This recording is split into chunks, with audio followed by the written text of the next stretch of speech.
Bom, então hoje nós vamos dar sequência ao estudo do livro 50 anos depois. Na semana passada a gente terminou o capítulo 1. Então hoje nós vamos começar o capítulo 2, que se chama Um Anjo e um Filósofo. No capítulo 1 a gente viu a conversa de Elvídio Lúcius com o amigo dele. Ó, a Lela acho que chegou de viagem. Ô Lela, boa noite, conseguiu entrar? Oi, eu tô aqui no aeroporto. Acho que dá para eu assistir o Joia, nós vamos começar agora. capítulo todo, Tá, tá? joia. Desculpa a demora, porque Imagina. Então, na semana passada, nós encerramos o capítulo 1, que contou um pouco da história do Elvídio Lúcius conversando com o Caio Fabricius, o Caio Fabricius presenteando o Elvídio Lúcius com o Nestório, né? O Nestório, que é a reencarnação de Emmanuel, nós já sabemos aqui, mas mostrando o quanto que ele tem na bagagem espiritual dele uma afinidade muito grande com Roma, apesar de não ter passado por lá ainda nessa encarnação. Mas eles ficaram encantados de ver o conhecimento dele, né, o desenvolvimento que ele tem para falar das coisas. E também nós, no final, vimos que chegou, né, chegaram a esposa, que ela é a esposa de Elvídio Lúcius, é a Alba Lucínia, e as duas filhas, uma é Elvídia e a outra é a Célia, que também recebem a notícia de que foram presenteados com um escravo, mas a esposa de Publio Lentulus, né, de Elvídio Lúcius, aceita, mas não quer que ele seja um escravo. A pessoa quem iria ajudar na educação das filhas, ela queria que fosse um liberto. E tem só um detalhe que eu não falei na semana passada, que é bom a gente lembrar, porque na introdução do livro foi comentado isso. O livro mostra a reencarnação de algumas personagens, né, de alguns personagens do livro passado, do há 2000 anos. Nestório sendo a reencarnação de Públio Lentulus. E também comenta que o Pompílio Crasso, aquele outro senador que foi morto, né, arrancando o coração dele quando foi pego lá, né, na Palestina, junto com o Públio, quando ele foi cego, né, foi cegado. O Pompílio Crasso, nesse livro, nessa nova encarnação, é o Elvídio Lúcius.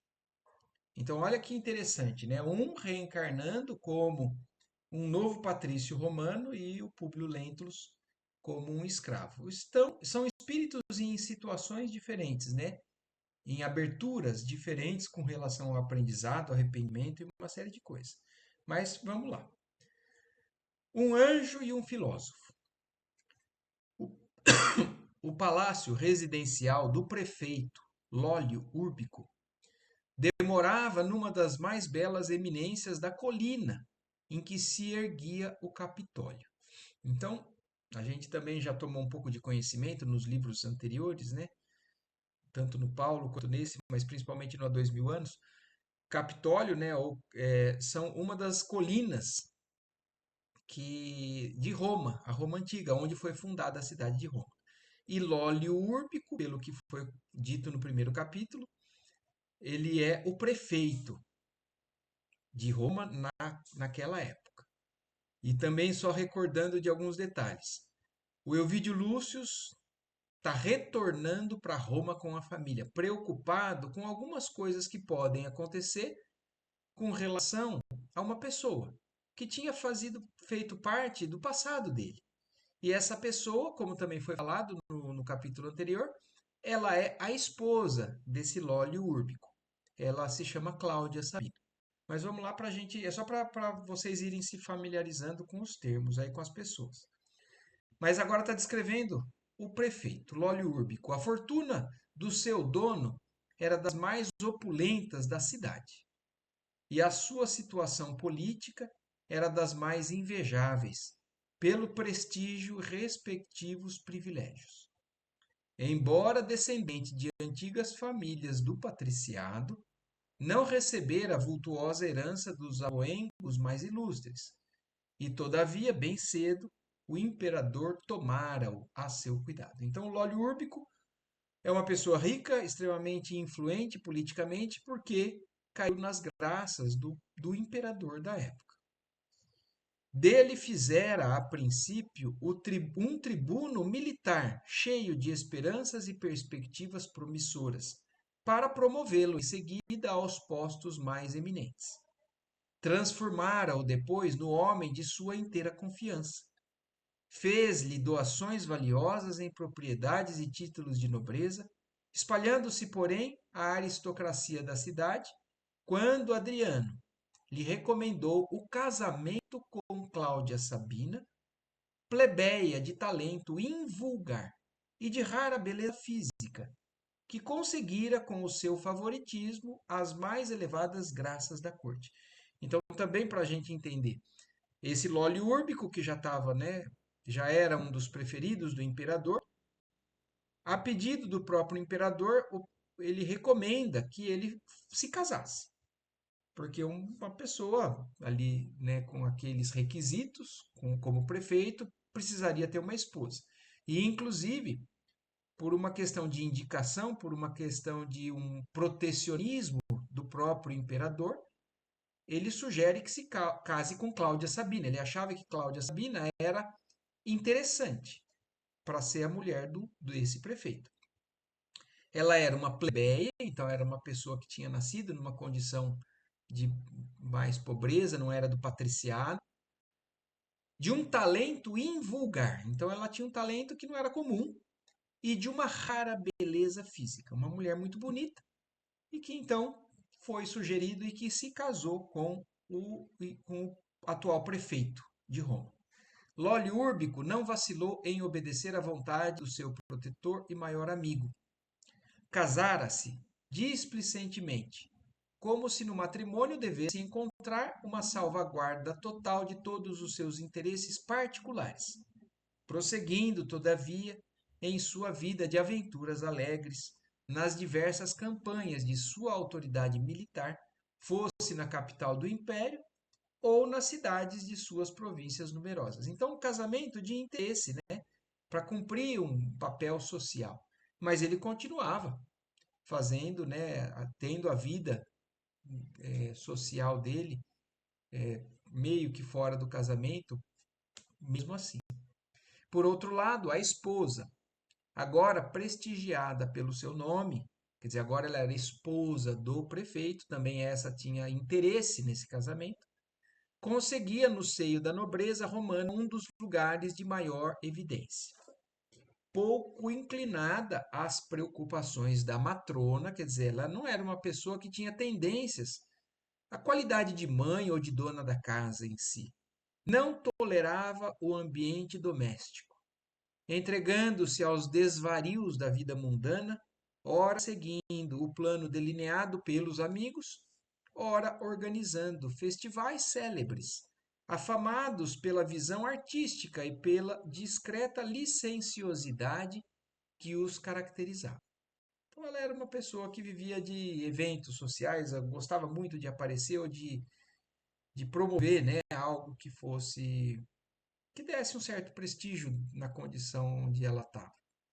A sociedade romana, em marcha franca para a decadência dos antigos costumes familiares, adorava-lhe as maneiras livres, enquanto o espírito discreto do imperador e a volúpia dos áulicos se regozijavam com os seus empreendimentos, no turbilhão das iniciativas alegres, nos ambientes sociais mais elevados. Então, apesar de ela não ser uma pessoa, né, que tinha os valores morais da antiga família romana, a sociedade romana em si estava caminhando para uma decadência moral.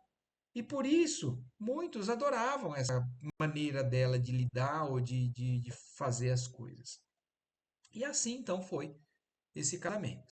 Cláudia Sabina conseguira um dos postos mais avançados nas rodas elegantes e frívolas. Sabendo transformar a inteligência em arma perigosa, então ela era uma pessoa inteligente, e acabava utilizando essa inteligência dela como uma arma perigosa para conseguir o que ela queria.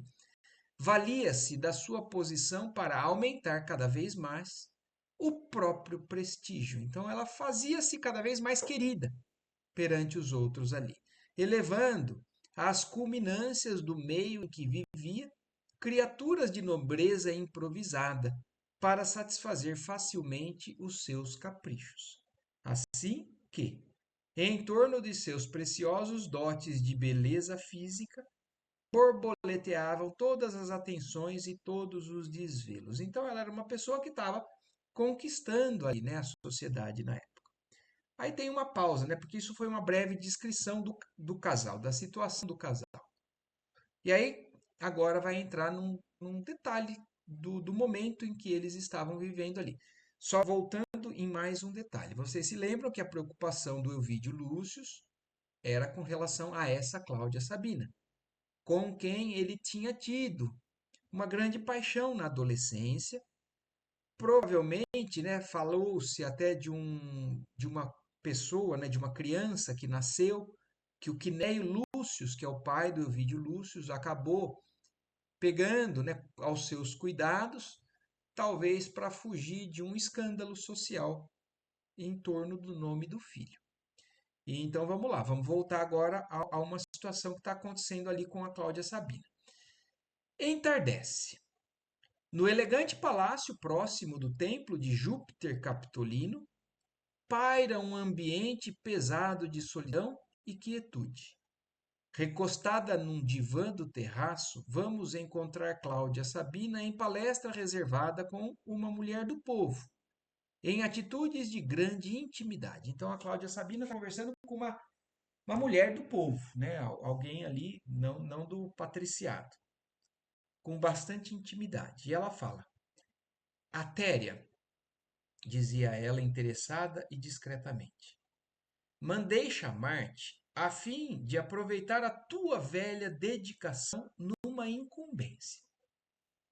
Ordenai, respondia a mulher de aspecto humilde, com o artificialismo de suas maneiras singelas. Estou sempre pronta a cumprir as vossas ordens, sejam quais forem. Estais disposta a servir-me cegamente em outra casa? Sem dúvida. Pois bem, eu não tenho vivido senão para vingar-me de terríveis humilhações do passado. Então, olha que coisa, né? Essa Cláudia Sabina, realmente, tudo aquilo, o que temia Elvídio Lúcius com relação ao que ela talvez tivesse guardado, né? Tinha fundamento. Então, é como ela fala, eu não tenho vivido senão para me vingar de humilhações que eu vivi no passado. Então, a pessoa que não perdoou, né? Não passou por situações, né? E que não perdoou e estava envolvida nessa questão de um dia dar o troco. Senhora, lembro-me das vossas amarguras no seio da plebe. Então a Atéria, né, falando, não, eu sei, eu me lembro do que aconteceu com você. Ainda bem que conheceste os meus sofrimentos. Escuta, continuava Cláudia Sabina, baixando a voz intencionalmente. Sabes quem são os Lúcios? Em Roma? Quem não conhece o velho Quinéio, senhora? Antes que me falardes de vossas mágoas, devo esclarecer que sei também dos vossos desgostos, devidos à ingratidão do filho.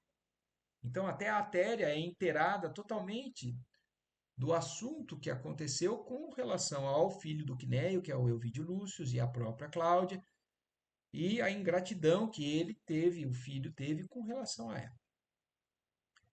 Então, nada mais preciso dizer-te a respeito do que me compete fazer agora. Talvez ignores que Ovidio Lúcius e sua família chegarão a esta cidade dentro de poucos dias, de regresso do Oriente. Tenciono colocar-te no serviço de sua mulher, a fim de poderes auxiliar a execução integral dos meus planos. Então, olha isso, né? Uma pessoa que tem interesses pessoais, ainda não tem tão evoluído, né, as questões cristãs, uma pessoa que, se a gente for poder comparar, né, com relação ao livro passado, a Fúvia, né, aquela que causou todo o transtorno na vida do próprio Públio Lentulus com relação a Lívia e tudo mais.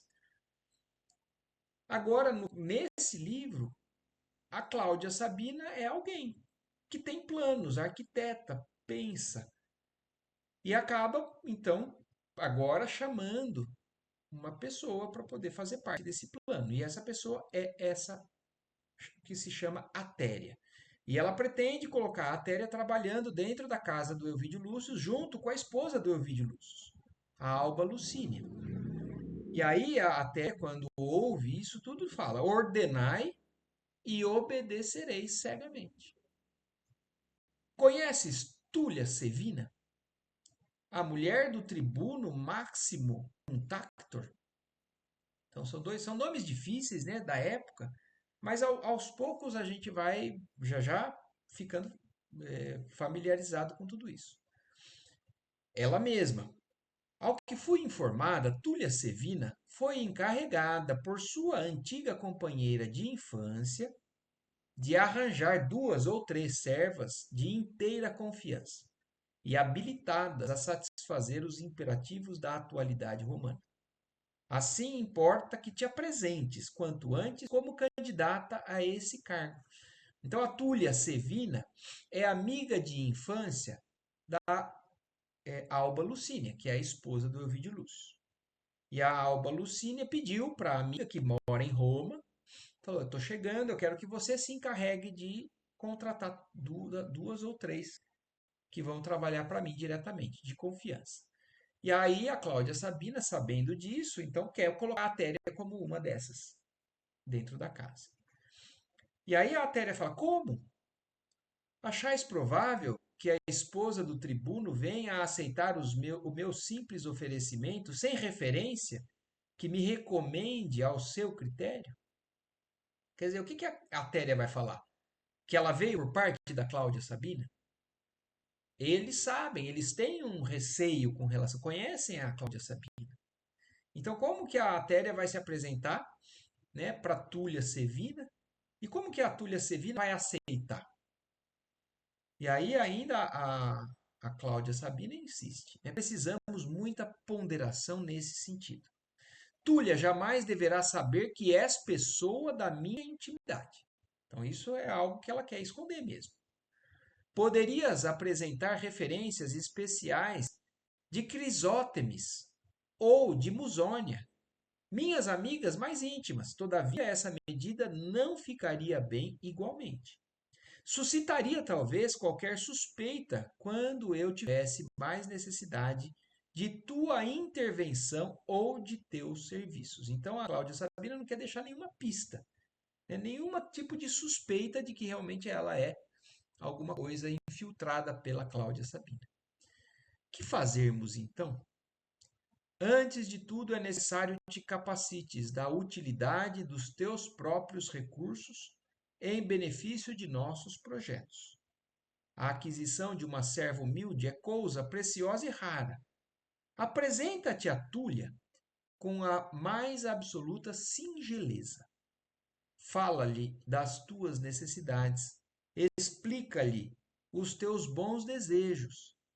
Tenho quase certeza de que bastará isso para vencermos nossos primeiros passos.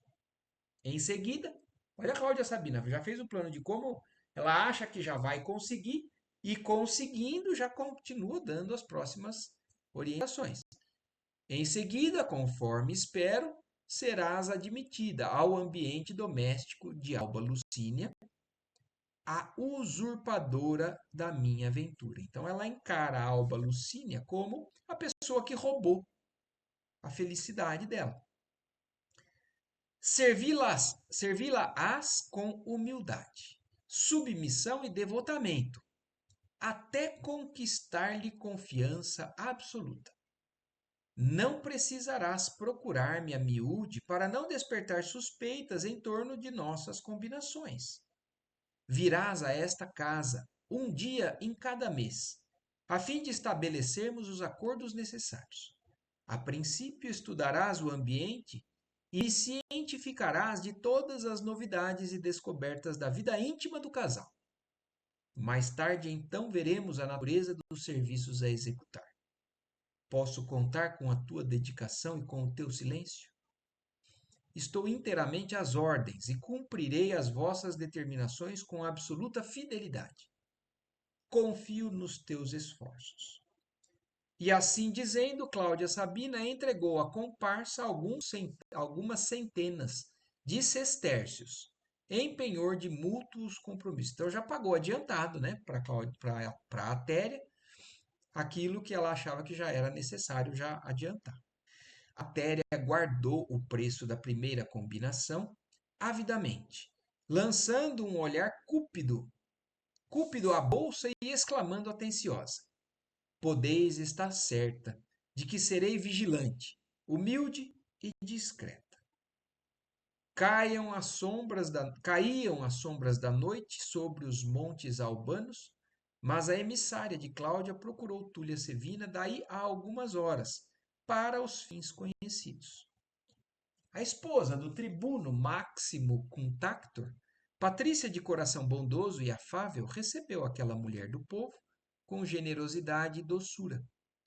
As solicitações insistentes de Atéria confundiam-na.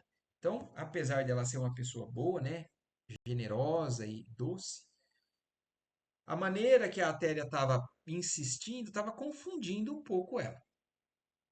Havia comentado o pedido de sua amiga Alba Lucínia num círculo reduzidíssimo de amizades mais íntimas. Entretanto, aquela serva desconhecida não lhe trazia recomendação alguma dos amigos com quem se entendera a respeito. Quer dizer, até isso, né? O cuidado foi tomado de tal forma até a não falar para toda a sociedade ali, e ela estava estranhando. Puxa, de onde vem? Está sem recomendação. Atribuiu, porém, o fato à tagarelice de alguma escrava que houvesse conhecido o assunto indiretamente, através de qualquer palestra despreocupada. Então ela achou que pudesse ser a conversa que os escravos ouviam e comentavam. A humildade e a singeleza de Atéria pareceram-lhe adoráveis. Suas maneiras revelavam extraordinária capacidade de submissão, desvelada e carinhosa. Túlia Sevina aceitou-a e, apiedada da sua situação, recolheu-a naquela mesma noite, acomodando-a entre as suas fâmulas. Quer dizer, como a Cláudia Sabina imaginava, deu certo. O simples fato, né, da Atéria ter se colocado daquela maneira foi suficiente para convencer, né, para atrair a atenção daquela mulher. Daí a dias, a porta de Ostia apresentava singular movimento. Então isso aconteceu antes, inclusive, de chegarem aqueles, né, que estavam vindo. O Elvídio, a família dele, né? A porta de Ostia, então, Ostia era um ambiente ali portuário, próximo de Roma. Então eles estavam chegando pelas galeras através da porta de Ostia. Então, naquele momento, estava as portas de Ostia, né, apresentando um singular movimento. Luxuosas viaturas encaminhavam-se para o porto onde a galera dos nossos conhecidos já havia ancorado. Então, carros luxuosos foram buscar a família do Elvídio Lúcio, mostrando, né, a importância política e social desse povo que a gente está começando a tomar consciência, conhecimento. Nas edificações da praia ensolarada, estalavam os ditos alegres e carinhosos. Uma chusma de amigos e de representações sociais e políticas vinha receber Elvídio e Caio, num dilúvio de abraços carinhosos. Então, uma comitiva de várias pessoas ali foram receber, tanto o Elvídio quanto o Caio Fabrícios, que estava chegando junto.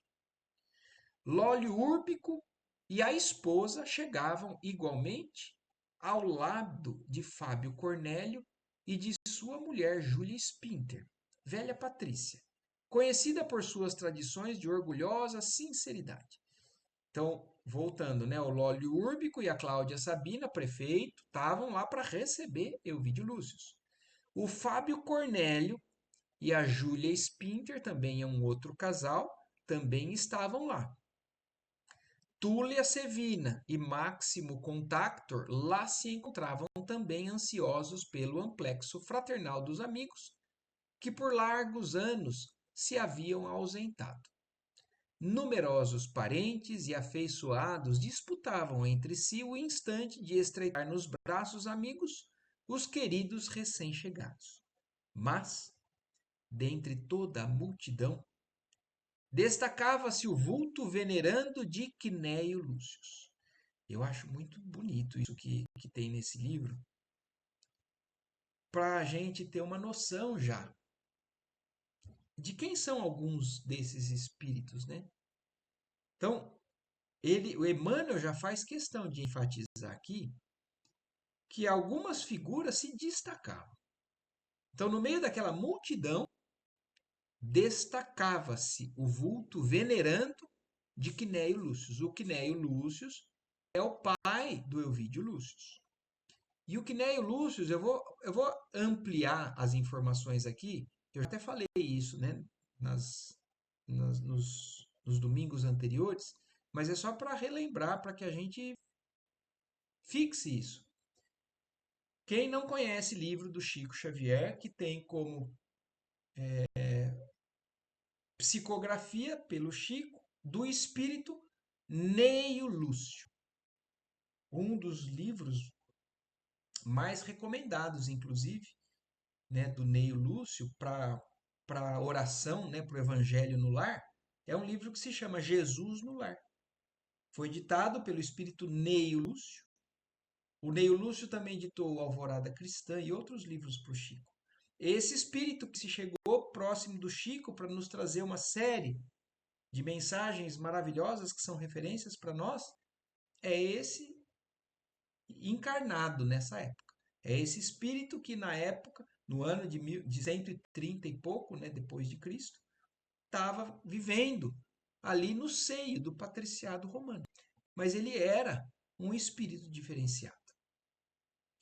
Aureolado pelos cabelos brancos, que as penosas experiências da vida haviam santificado.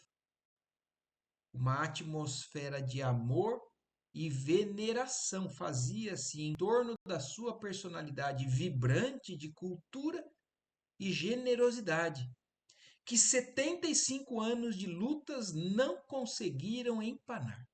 Então, olha isso, ele já tinha seus 75 anos de idade nessa época aí. A sociedade romana havia seguido o curso de todos os seus passos, conhecendo de longe as suas tradições de nobreza e lealdade, e respeitando nela um dos mais sagrados expoentes da educação antiga, cheia de beleza de Roma, em seus princípios mais austeros e mais simples. Então, essa é uma descrição que Emmanuel faz questão de nos passar nesse livro, de quem era Quinéio Lúcio nesse momento, né, da trajetória dele. Quinéio Lúcio soubera desprezar todas as posições de domínio. Então, olha que interessante, um espírito que estava na condição política e materialmente muito favoráveis, mas ele era um espírito que soube desprezar estas posições que davam a ele um certo prestígio exagerado, um certo domínio, compreendendo que o espírito do militarismo operava a decadência do império. Então ele era uma das pessoas que ali no meio não se vangloriava, né, da situação do Império Romano de conquistar, de tiranizar outros povos. Ele compreendia que o espírito desse militarismo era a decadência do império, esquivando-se a todas as situações materiais de evidência, de modo a conservar o ascendente espiritual que lhe competia. No acervo dos seus serviços à coletividade, contavam-se as providências desenvolvidas pelo governo imperial a favor dos escravos que ensinavam as primeiras letras aos filhos de seus senhores, além de muitas outras obras de benemerência social a prol dos mais pobres e dos mais humildes, a quem a sorte não favorecer. Então, o Quinéio Lúcio, mesmo sem ter ainda, né, o conhecimento verdadeiro do cristianismo, da ideia cristã que já vinha sendo disseminada, ele já tinha incorporado na sua moral algo que já era mais ou menos alinhado com a doutrina do Cristo. Então ele via a necessidade de alguma maneira, ajudar, de amparar os escravos, né, que ajudavam os seus senhores, dos mais pobres, dos mais humildes. Então ele era conhecido por isso. Seu nome era respeitado, mas de alguma forma ele fazia isso sem afrontar, sem criar muito problema, porque quem batesse de frente com relação ao império, com assim, com segurança, atrairia para ele mesmo um conflito, um certo problema. Mas não, ele era respeitado. Ele tinha toda essa posição, toda essa condição, sabia renunciar a determinadas questões. Então, o Quinéio Lúcio é um exemplo de um espírito realmente que conseguiu, inclusive, nas posições mais difíceis, né? Porque adquirir o conhecimento ou o desejo, né, de ser mais humano, de um pouquinho mais de igualdade, né? Mas numa condição favorável, muitas vezes não é tão simples assim. E ele era uma pessoa que conseguiu fazer isso. Seu nome era respeitado, não somente nos círculos aristocráticos do Palatino, mas também na Suburra, que era o bairro, né, mais humilde, onde se acotovelavam as famílias anônimas e desventuradas. Então ele era respeitado tanto nas camadas mais altas da sociedade quanto nas camadas mais inferiores. Naquela manhã, o rosto do velho Patrício deixava entrever o júbilo sereno que lhe palpitava na alma. Estreitou os filhos longamente de encontro ao coração, chorando de alegria ao abraçá-los. Osculou as netas com paternal contentamento, mas, enquanto as mais festivas saudações eram trocadas entre todos, no turbilhão de expressivas demonstrações de afeto e carinho, então o Quinéio Lúcio estava feliz abraçando o Elvídio, né, o filho, a nora, as netas e tudo mais, mas ao mesmo tempo, né, com toda aquela festividade, Quinéio Lúcio notou que Lólio Úrbico contemplava com insistência o perfil da sua nora. Então, o prefeito olhava de maneira insistente e talvez desviada, né, da maneira que lhe era permitida, o olhar à esposa do Elvídio Lúcio. Enquanto Cláudia Sabina, a esposa do prefeito, fingindo absoluto ouvido do passado, quer dizer, ela fingia que estava tudo bem, que o passado não tinha problema, o que tinha acontecido, concentrava a sua atenção em Elvídio, em furtivos olhares que lhe diziam tudo a experiência do coração, cansado de bater entre os caprichosos desenganos do mundo. Então, o Quinéio Lúcio já percebe, né, de fora, por fora ali, que a Cláudia Sabina ainda tinha, né, interesses, né, que o coração movia para com o filho, e o prefeito também, ele percebe que tinha interesses para com a esposa do filho. Neste Nestório, por sua vez, desembarcado em Ostia. Então aqui mais um chegando, né? Porque estava junto com toda essa turma, porque foi inclusive entregue ao Elvídio, mas libertado.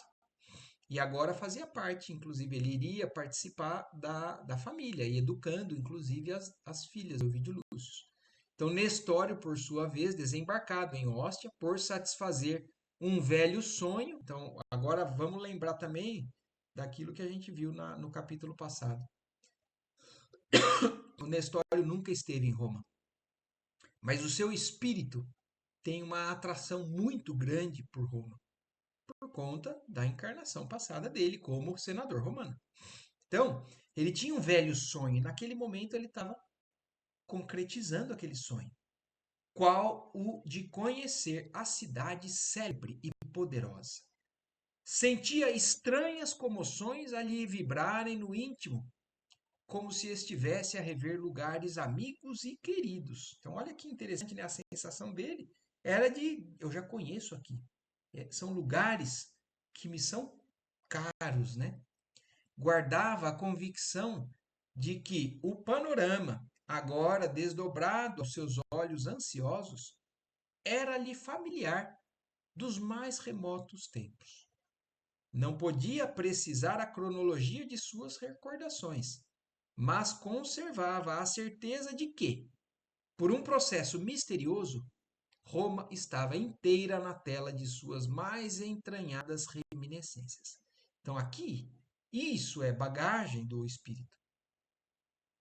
Naquele mesmo dia, enquanto Alba Lucínia e as filhas se retiravam para a cidade, ao lado de Fábio Cornélio e de sua mulher, Elvídio Lúcio tomava lugar ao lado do velho progenitor, encaminhando-se ao perímetro urbano. Então a Alba Lucínia e as filhas foram com o outro casal, né, que só para completar, né, o Fábio Cornélio e a mulher, que é a Lúcia Spinter, são as mães, são os pais de Alba Lucínia. E aí o Elvídio Lúcio foi com o seu pai, caminhando, né, há muito tempo não conversava, foram caminhando pelo perímetro urbano ali de Roma, sem observarem as horas ou as perspectivas suaves do caminho, plenamente mergulhados, como se encontravam em suas confidências mais íntimas. Elvídio confiou ao pai todas as impressões que trazia da Ásia Menor. Quer dizer, o Elvídio contando, né, da viagem, da experiência, do tempo que ele tinha ficado lá. Rememorando cenas ou evocando carinhosas lembranças, salientando, porém, as suas intensas preocupações morais a respeito da filha, cujos conhecimentos prematuros em matéria de religião e filosofia o assombravam, desde que acidentalmente se dera ao prazer de ouvir os escravos da casa sobre perigosas superstições da crença nova que invadia os setores do império em todas as direções. Então, nesse momento, o Elvídio Lúcio já se abre ao pai, ao Quinéio Lúcio, falando da preocupação dele com a Célia. Preocupado com relação ao pensamento, às ideias que ela estava alimentando, principalmente, e ele explica já por quê, né? Porque ela estava conversando muito com os escravos da casa que passavam uma série de ideias supersticiosas e que eram perigosas para ele, né? Esclareceu assim, ante o delicado e generoso mentor espiritual de sua existência, toda a situação familiar, apresentando-lhe os pormenores e circunstâncias em torno do assunto. O velho Quinéio Lúcio, depois de ouvi-lo atentamente, prometeu-lhe auxílio moral no que se referia à questão, cuja solução o seu experimentado tirocínio educativo prestaria o mais proveitoso concurso. Então, o avô da Célia, né, que o Quinéio Lúcio é avô dela, quando ouve aquele pedido do filho, né, do pai da Célia, fala, fique tranquilo, né, eu vou ajudar nessa questão, porque ele tinha, né, uma inteligência também, um reconhecimento moral que ele sabia que iria conduzir adequadamente isso. Em poucos dias, instalavam-se os nossos amigos na sua magnífica residência no Palatino iniciando um novo ciclo de vida citadina. Elvídio Lúcio estava satisfeito com a sua nova posição, salientando-se que, como substituto imediato do sogro nas funções de censor, estava-lhe reservado um papel relevante na vida da cidade, sob as vistas generosas do imperador. Quanto a Alba Lucínia, graças aos seus inatos pendores artísticos, auxiliada por Túlia, transformou as perspectivas da velha propriedade, imprimindo-lhes o gosto da época e edificando em cada recanto um fragmento de harmonia do lar, onde o marido e as filhas pudessem repousar as largas inquietações da vida. Então, tudo estava se ajeitando ali, né? A Alba Lucínia cuidando da casa, o Elvídio Lúcio feliz com o novo cargo dele, né? O encargo dele ali junto do imperador, que era ocupando uma das funções, né, do sogro, e assim a vida continuava. Desnecessário dizer que, abonada por Túlia, Atéria foi admitida no lar, impondo-se a todos por sua humildade habilidosa e conquistando a confiança dos amos, confiando dos amos a confiança plena em poucos dias. Então, tudo foi se ajeitando e se concretizando segundo os planos também da Cláudia Sabina. Então a Atéria estava já dentro da casa ali do Elvídio Lúcio, junto com a esposa, a Alba Lucínia. Na semana seguinte, a pretexto de repousar algum tempo junto do avô, que a idolatrava, foi Célia conduzida pelos pais à residência do mesmo, na outra margem do Tibre, as faldas do Aventino. Então, na semana seguinte, aí a Célia foi conduzida à casa do avô, do Quinéio Lúcio. Quinéio Lúcio habitava confortável palacete de apurado estilo romano, em companhia de duas filhas, já idosas, então irmãs do Elvídio Lúcio, tias da Célia, né? Que lhe enchiam de afeto a estrelejada noite da velhice. Recebeu a neta carinhosa com as mais inequívocas provas de contentamento. No dia imediato, pela manhã, mandou preparar a liteira particular para, em sua companhia, oferecer um sacrifício no templo de Júpiter Capitolino. Então a Célia dormiu lá, né? Então, e no dia seguinte, pela manhã, o Quinéio Lúcio, também lembrando que ele já tem, né, a incumbência, ele já se prontificou com relação ao pedido do filho, a cuidar da Célia, né? A investigar, a ouvir e principalmente orientar a Célia da maneira que o Elvídio achava correto e da maneira que o próprio Quinéio achava correto. Então, para isso, ele preparou no dia seguinte uma visita ao templo de Júpiter, né? O templo, os templos romanos na época, né? Os deuses na época, vamos lembrar também, Roma ainda não tinha a religião monoteísta, como Moisés, né? Ou como o povo hebreu já vivia. Eles viviam os vários deuses. Tinham o templo do deus tal, Júpiter, que era o maior de todos os deuses, e eles levavam sacrifícios, faziam oferendas e sacrifícios nesses templos para agradar os deuses ou para conseguir as coisas que eles queriam. Então isso fazia parte do ritual religioso deles. E aí ele, querendo, né, reforçar ou trazer a série de volta aos costumes deles, prepara no dia seguinte uma ida ao templo de Júpiter para oferecer um sacrifício. Célia acompanhou-o calma e prazerosa, embora repassasse os olhares expressivos com que o ancião a observava, ansioso, talvez por lhe identificar os sentimentos mais íntimos. Então, o Quinéia estava sondando ela, né, olhando, observando, e a Célia, né, também vivenciando aquilo, e ele tentando entender, né, de que maneira ela estava entregue àqueles rituais, a rotina deles, né? Quinéio Lúcio não estacionou tão somente no santuário de Júpiter, dirigindo-se igualmente ao templo de Serapis, onde procurou palestrar com a neta a respeito das mais antigas tradições da família romana.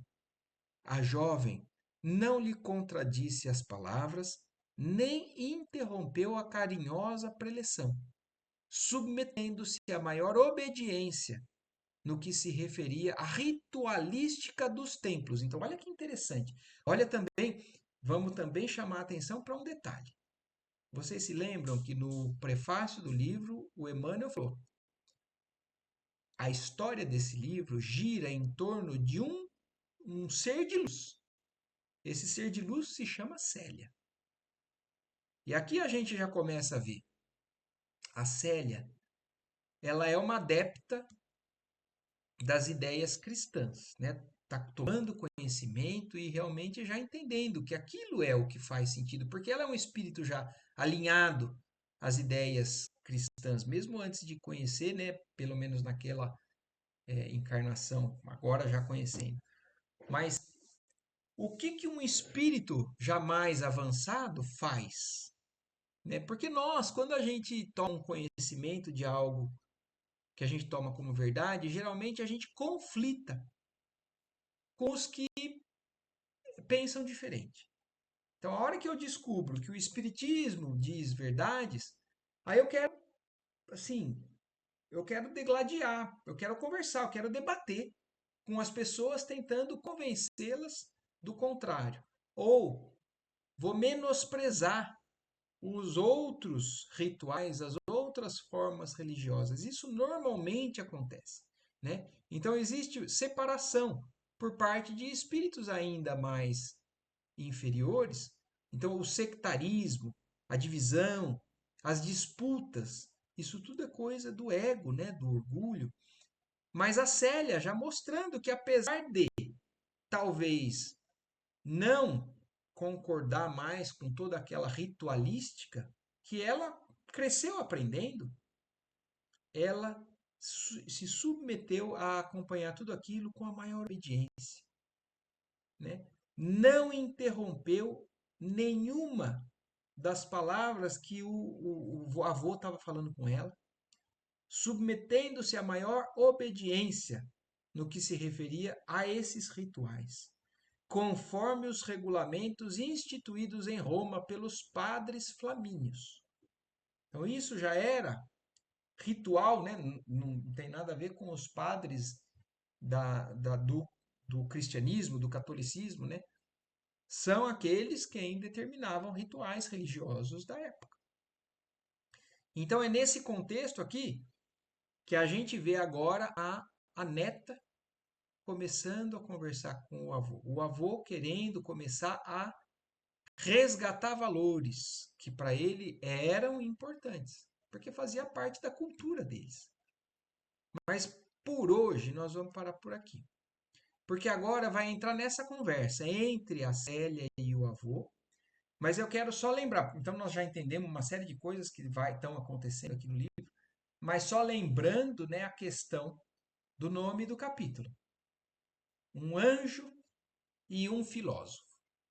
Então agora é a conversa desses dois, né, espíritos que o vô, um filósofo, um espírito, né, de um desenvolvimento filosófico avançado e um anjo, um espírito avançado moralmente, né, na condição, no bem, né, e aí então vai ser a comparação que Emmanuel faz ali com relação a Célia e o avô, que nem é Lúcio. Certo? Por enquanto, então, nós vamos parar aqui no item 11 desse segundo capítulo, para na semana que vem a gente continuar a partir daí, quando a Célia e o avô conversam mais abertamente sobre o que eles têm para falar. Né? Lindo, né? Tem muita coisa aqui, mas eu acho maravilhoso, maravilhosa essa história. É que eu já vou lembrando de coisas lá para frente, mas vocês já vão tomando conhecimento, alguns já conhecem, né? Outros não. Mas eu quero saber se está tudo claro por enquanto até aqui, ou se tem alguma coisa a mais para acrescentar, ou alguma dúvida que possa ter ficado. Tá tudo claro, Certinho? Então, certinho. maravilha, gente. Então, tudo certo, Lela? Então, maravilha. Então, para todos vocês aí, uma ótima noite. Vamos já nos inteirando da história. Semana que vem a gente continua, certo? Se Uma Deus ótima quiser. noite, uma ótima semana Boa para todos. noite. Boa Boa noite, noite. Tchau, pessoal. tchau.